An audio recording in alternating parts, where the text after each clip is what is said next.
distinguished guests, ladies and gentlemen, good morning and welcome to 2021 Middle East Energy.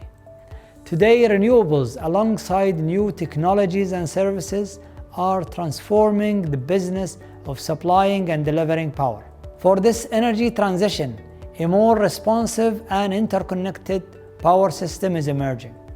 This changing energy landscape offers new opportunities for bold leadership and action. Over the past 50 years, UAE has been on the forefront of the ongoing energy transition in the region and among leading nations worldwide. We were among the first nations to ratify the Paris Agreement, thereby showing our commitment to the efforts toward a low-carbon economy which requires a low-carbon energy system. UAE has also set an intermediate emission reduction target through the second Nationally Determined Contributions (NDCs). The target is to reach an economy-wide reduction of 23.5% from the BAU by 2030.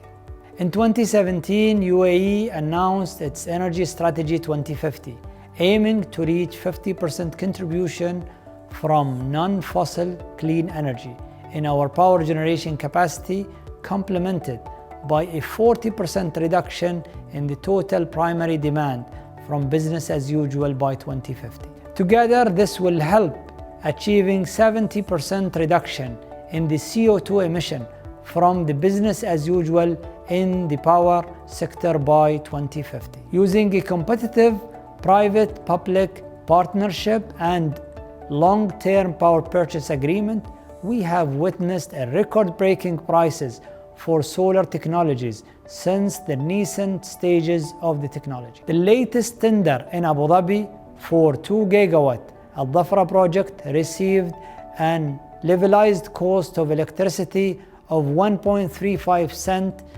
per kilowatt hour. In Dubai, the 700 megawatt solar CSP plant have a levelized cost of electricity of 7.3 cents per kilowatt hour.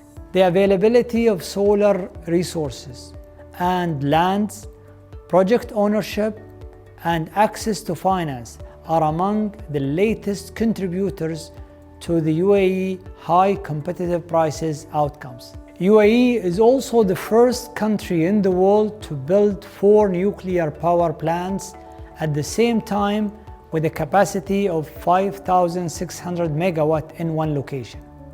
Baraka 1 plant with a 1,400 megawatt commissioned in the third quarter of 2020 was the first peaceful nuclear reactor in the Middle East and the 33rd worldwide.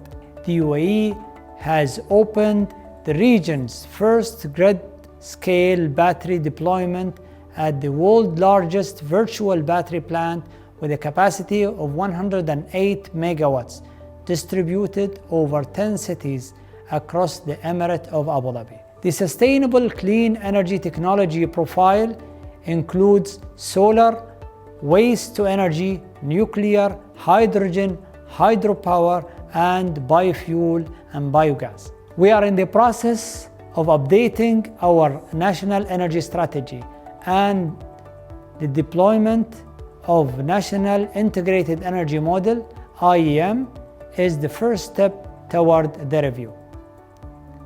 IEM project is a partnership with Khalifa University and the International Renewable Energy Agency (IRENA), designed the future of energy in the UAE and a roadmap for a new phase of energy sector sustainability.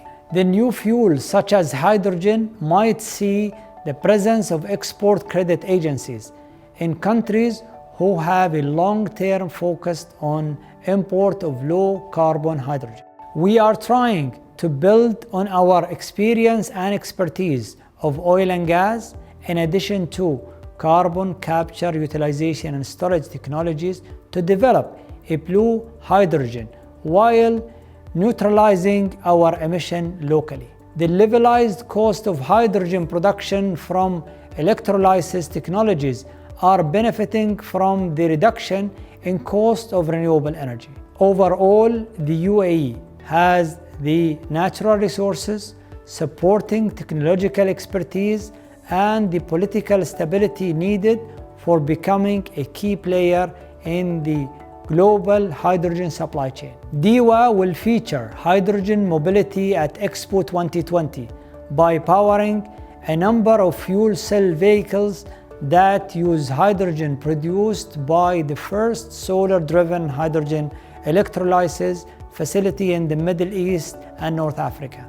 The Emirates Authority for Standardization and Metrology, ESMA, has also completed the first technical regulation of hydrogen-powered vehicles in the UAE, making the UAE a pioneer in the MENA region to establish such a regulation. Masdar is in the process of finalizing a pilot program for the application of hydrogen in mobility.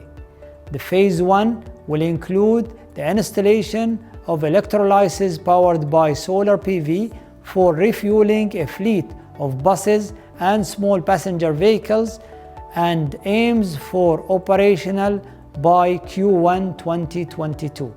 Potential expansion into Phase 2 and 3 to shipping and aviation sector. The Ministry of Energy and Infrastructure has joined as a government partner to the Abu Dhabi Hydrogen Alliance, which was established by Mubadala Investment Company, ADNOC, and ADQ Holding Company earlier this year. In UAE, we are focused on energy transition, making sure we are progressing at a fast pace in all dimensions, from governance side to operational excellence, utilizing the best technological applications available.